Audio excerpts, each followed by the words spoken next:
হাগুওয়ালা পাতাকে বানালাম সুন্দরী পাতা। সকালবেলা আমি পাগলের মতো রাস্তা দিয়ে হাঁটতে হাঁটতে ভাবলাম যে না থাক, কিছু পাতা টুকাইয়া লইয়া যাই, দেখি কাজে লাগানো যায় কিনা। তারপর একটা হাগুওয়ালা পাতা পাইলাম, টিকটিকির হাগুওয়ালা। ওটাকে বাসায় এনে সাবান দিয়ে হাগুটাকে সরিয়ে ফেললাম এবং কিছু রংকালি বের করলাম। তো রংকালি না, এটা হচ্ছে অ্যাক্রিলিক কালার, যেটা দিয়ে আমি আজকে পাতার উপরে কালার করব। এবং আমার মতো দেখে দেখে আপনারাও কিন্তু স্টেপ বাই স্টেপ এই কালারগুলো দিয়ে দিবেন।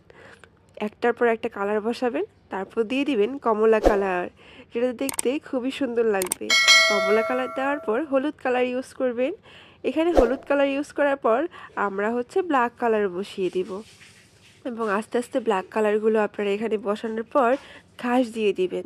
ছোট ছোট ঘাস দিবেন যাতে দেখতে খুবই সুন্দর লাগবে। তারপর আর্ট করবেন গাছ, যেটা ডালপালা একদম ছড়িয়ে ছিটিয়ে যাবে।